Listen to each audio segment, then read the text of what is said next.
Okay.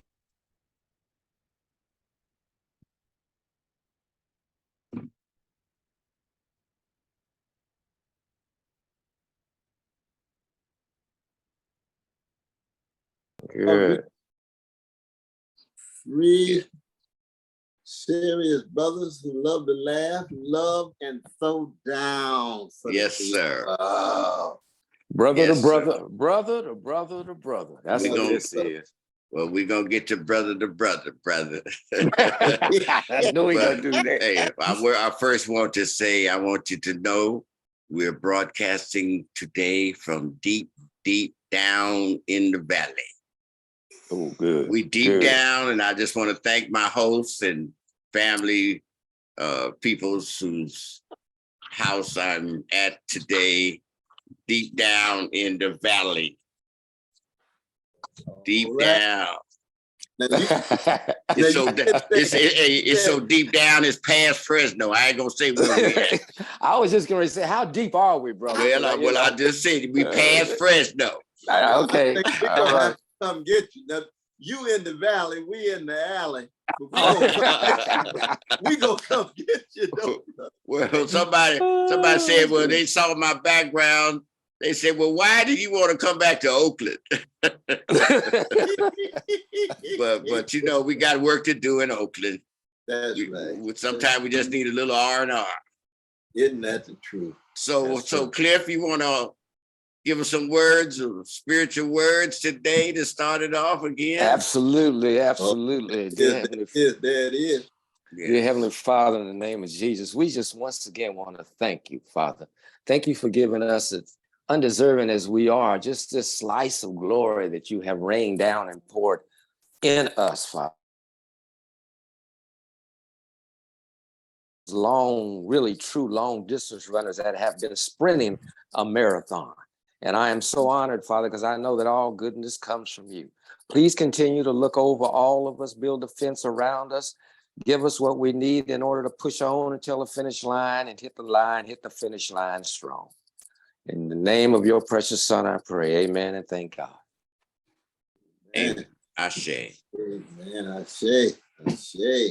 So, Cornell, I know you've been busy, but I want you to know, before I left Oakland, I talked to the young brothers about you.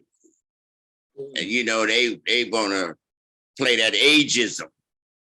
Well, why don't he get his hair, get some locks or something? You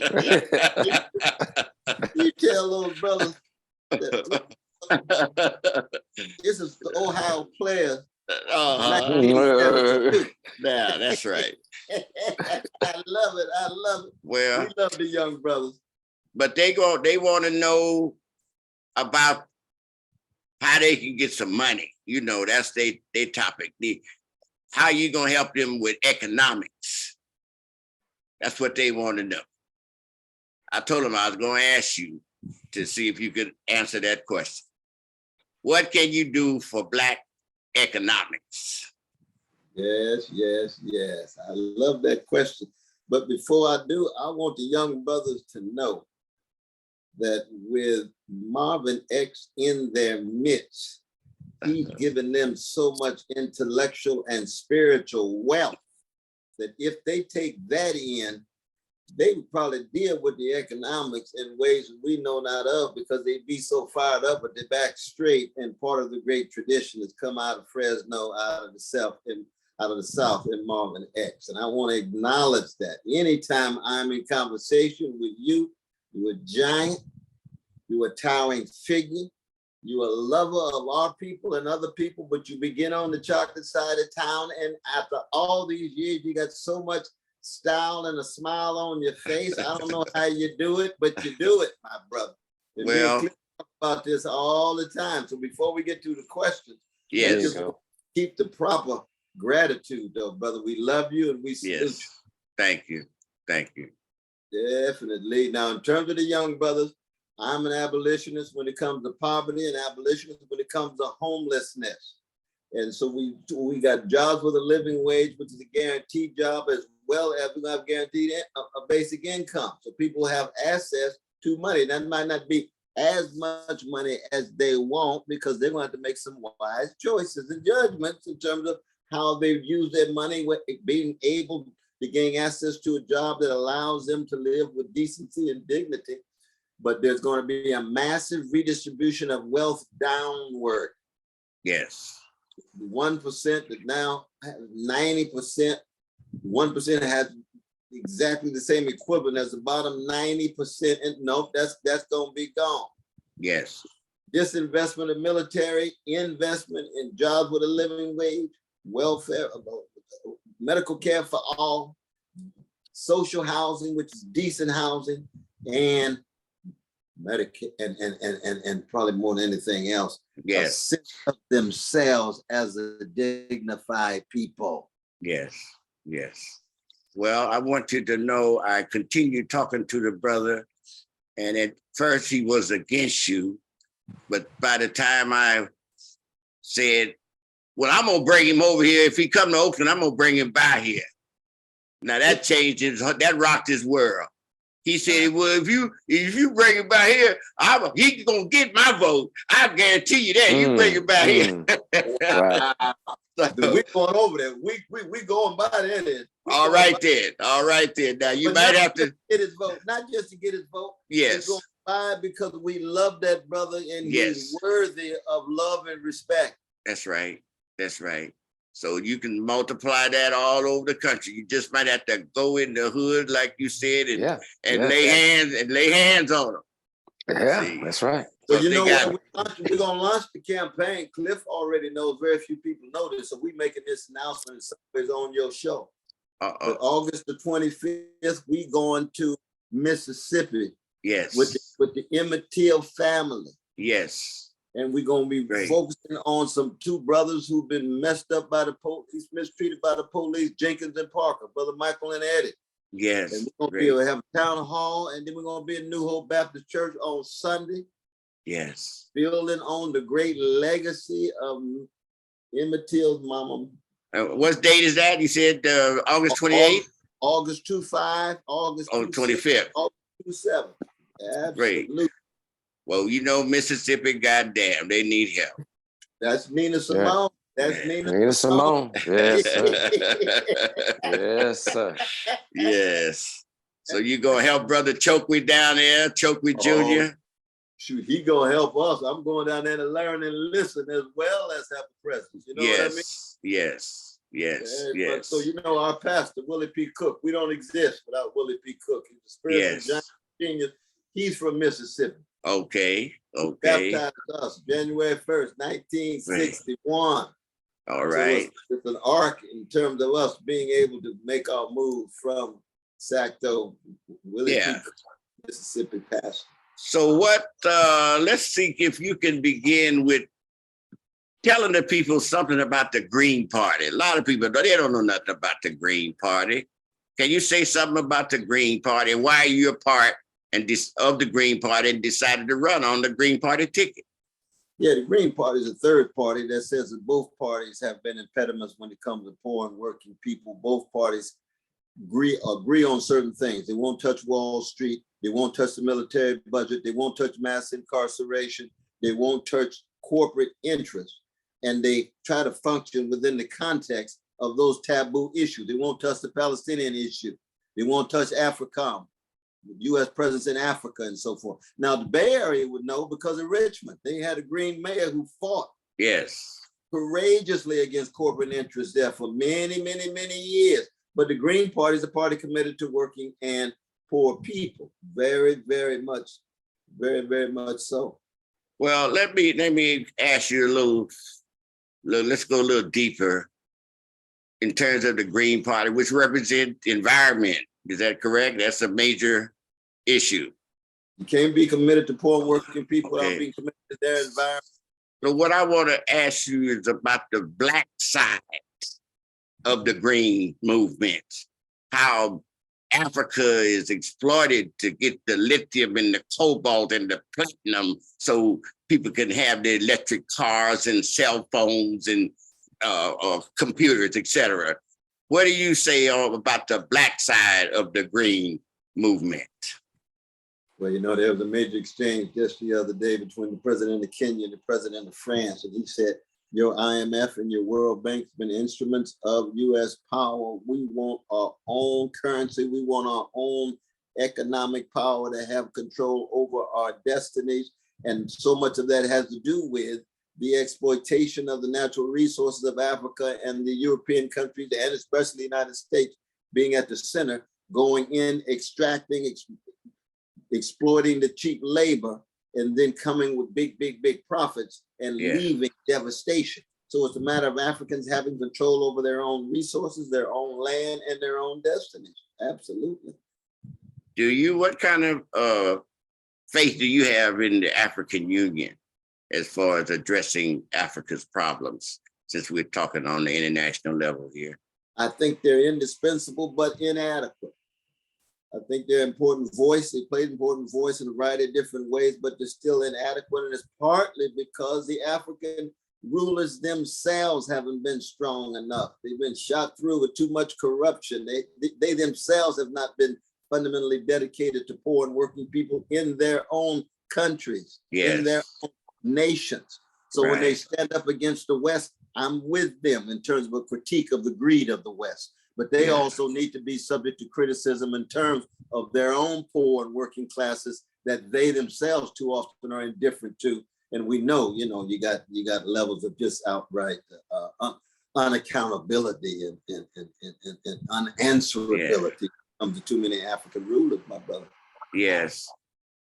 Again, on the international level, do you have any comment on what events that happened in Russia last few days in Russia with the Wagner Group and all that? You got any comment on that? Well, it is an internal struggle that's been going on in Russia, that the Wagner Group has been very close to Putin, and they've now turned against them. But they both have been tied to gangster activity. All the way to Africa. Is that correct? Northern Africa. Wagner Group is in Africa as well. Absolutely. They're actually in over a dozen countries. You're absolutely right. But the larger issue of Ukraine, of course, has to do with U.S. imperial power using NATO to push closer and closer to Russia. They're too close up. You think they just too close up on Russia? They're too close up. Too close. Russia. They need to back that ass up. Back that up. Back it up. Back it up. Everybody knows that if Russian missiles were in Mexico or in Canada, they'd be blown to smithereens the same day, and there'd be parades in the country celebrated. That's how empires behave. People say, well, Brother West, that's anti-American. No, that's just truth and justice.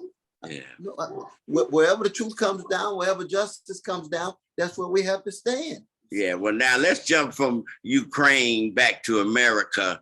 How can these Americans send billions every week to Ukraine and cut off food stamps in America? That's exactly what kind of mess is that?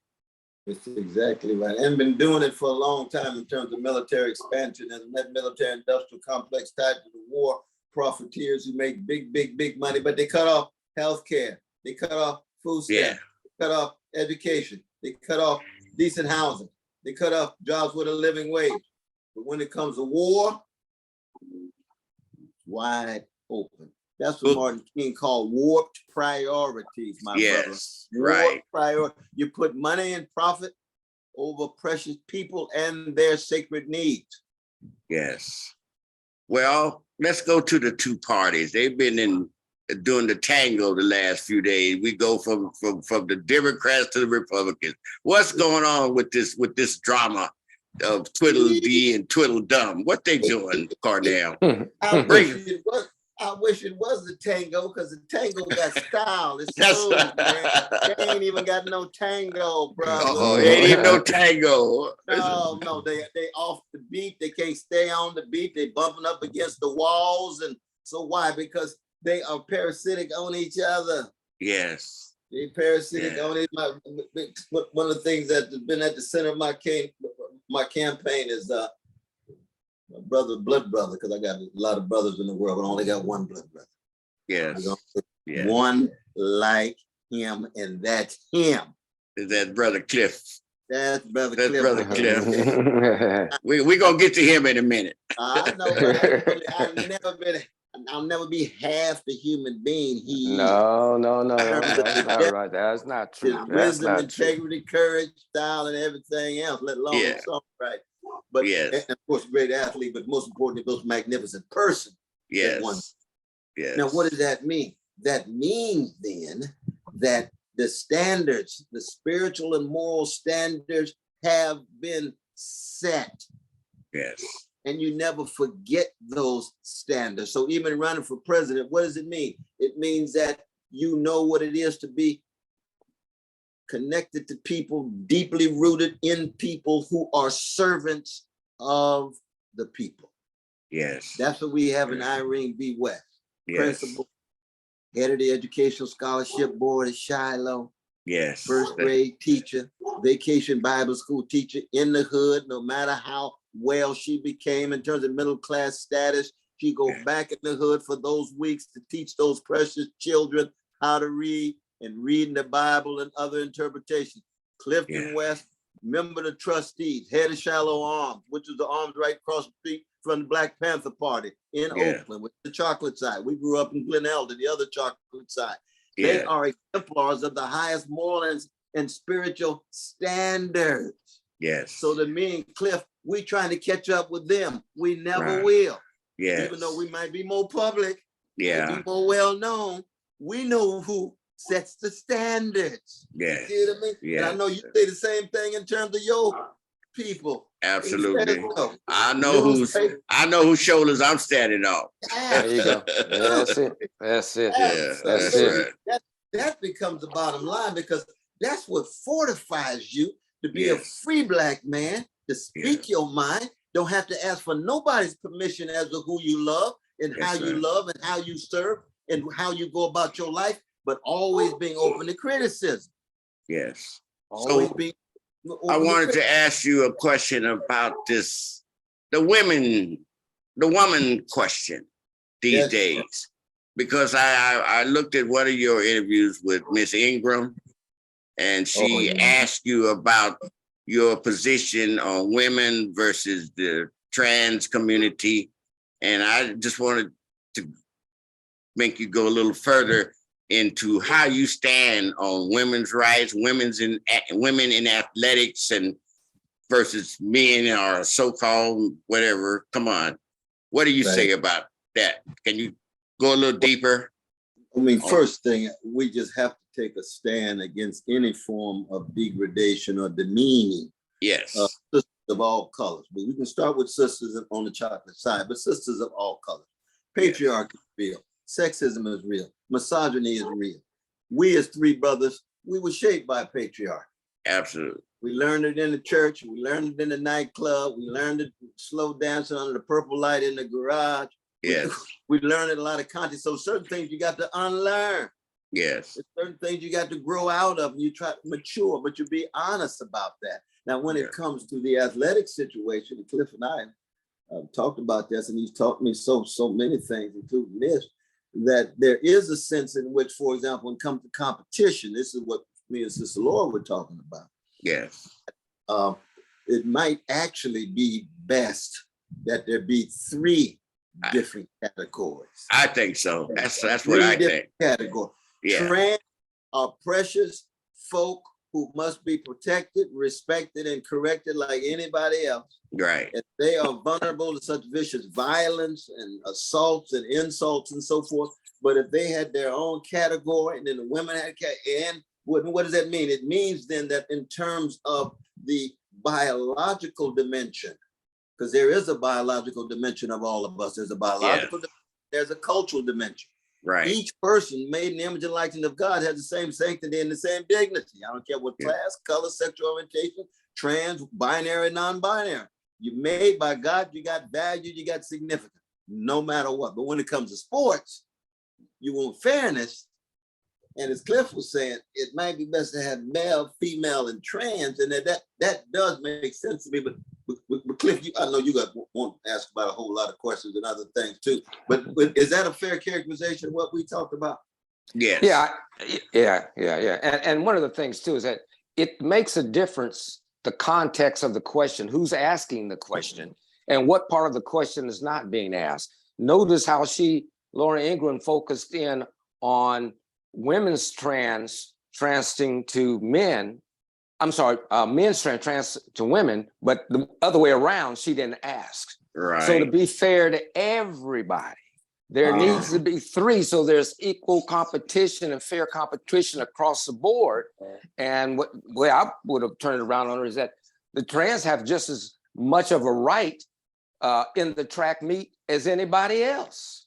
So what you might do is you expand the track meet now to where you have not just men and women, because when Corn and I came up and you came up, Marvin X, there was no women even in the track meet.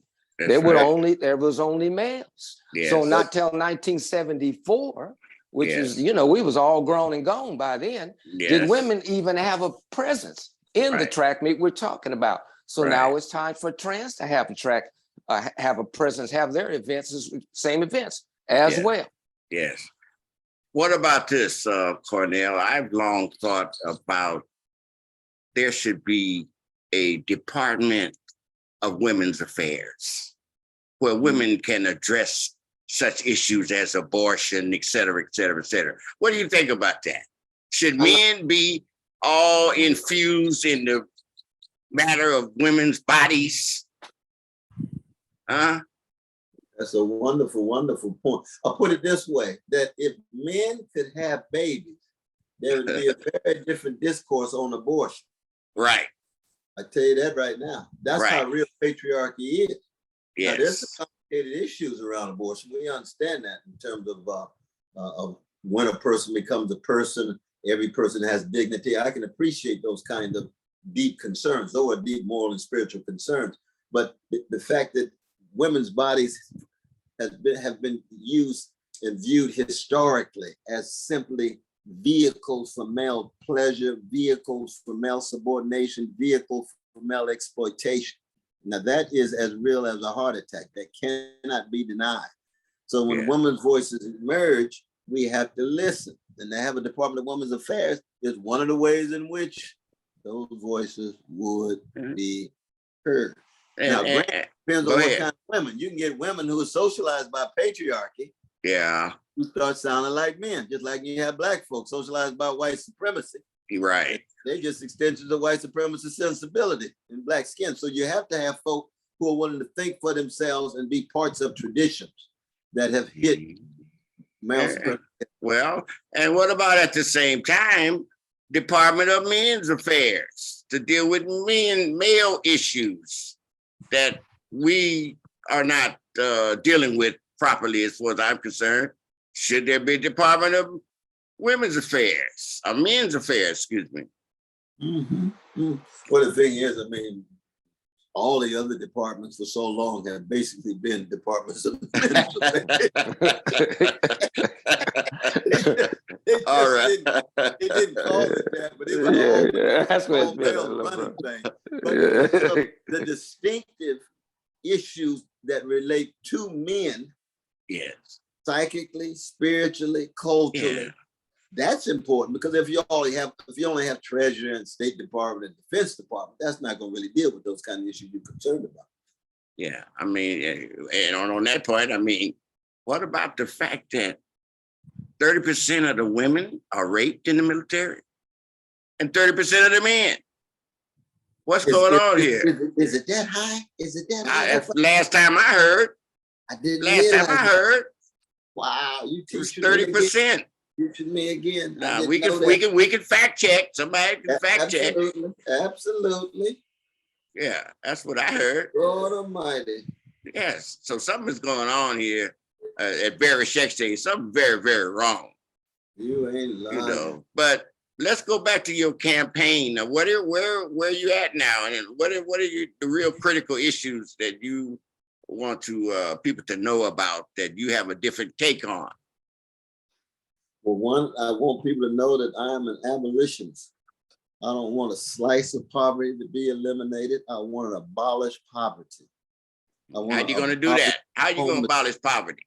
I'm going to abolish poverty by having a guaranteed job with a living wage and guaranteed income if you're unable to work, and free education across the board, free medical care across the board, and quality housing. So I take the big money out of it. You de-commodify those basic needs, the basic things that every human being needs in order to live, that you have access to that. Well, as president, how would you address homelessness? How would you address that issue on a permanent level to get to a permanent solution to homelessness? We could eliminate homelessness in the amount of time that a precious woman could give birth to a baby. In 9 months. 9 months. Because all you need is massive investment in housing, social housing, quality housing for folk don't have a house, quality mental health so that they have access to psychiatrists who care about them, so they won't be out in the street all by themselves, and community activity so they can get into music. Because a lot of these brothers and sisters on the corner, I mean, I met some of them singing background for Diana Warwick in New Jersey. You're right. Singing background songs together. They sitting there on the street when I'm just giving them a little money. They got these skills, they got memories and so forth, but they've just been cast aside. Yes. They've been cast aside. And you know how much money it would take to do that? It would take about $120 billion. That's the combination of just a few of those the instrumentalities of war that we're paying for every day. So it's war priorities. Yes. Yes. We could do it. That's right. We could that quick. Well, what other issues are you concerned about and would be concerned about as president? Well, I mean, I would be deeply concerned about, well, I talked about Medicare for all and so forth, but I would be about cutting the military, because cutting the military is not just a financial act, even though it would provide overwhelming resources. Yes. But when you militarize abroad, how many bases is America? Over 800 around 800 bases around the world. U.S. troops in 150 nations. Yeah. There's only 193 of them in the world. We got troops in 150. Why? Because we want to be a world power. Okay. We want to shape the world in our image. We want a total domination of the world. That's Alexander the Great. That ain't our tradition. Okay. For us, he or she is great who will be of service to the people. Yeah. That's what greatness is. That's Martin King. That's Fannie Lou Hamer. That's Ella Baker. That's Malcolm X. Okay. Service to the people. So meaning what then? Massive disinvestment, demilitarized, and reinvestment in those programs that connected to social needs. And that unleashes tremendous creativity, man. Yes. We want to cut now to Brother Cliff. Absolutely. Cliff, you got some brother to brother. Yes. What's your brother to brother? Well, first of all, I got to tell you, I am so loving this, man. This is like a think tank. This is like a public think tank that is important, though. Yes. That is important. And people need to know none of these questions are rehearsed. Cornell doesn't know what questions going to be coming at him. Marvin X don't know what questions I'm getting ready to ask him. I got some questions for you, brother. You better be ready. You prepared a whole lifetime being ready, so I know you're ready. But real quick, and the question, I want to pose to you, Corn, is a question that no one will probably ask other than me.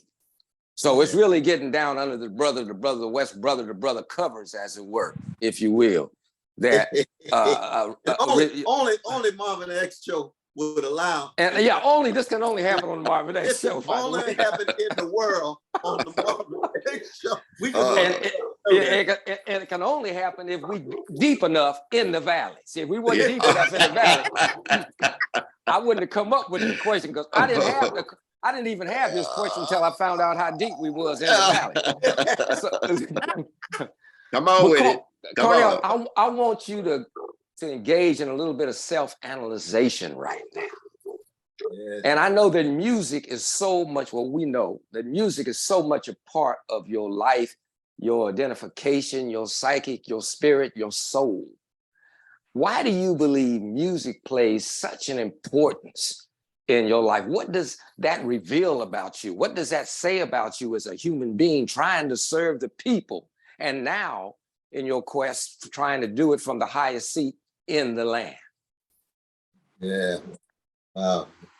Only from my blood brother Cliff. I'm telling you. Well, I wish people could hear the hundreds of songs that Cliff has written. Put a smile on Smokey Robinson and Stevie Wonder's face. I'm telling you. Ooh.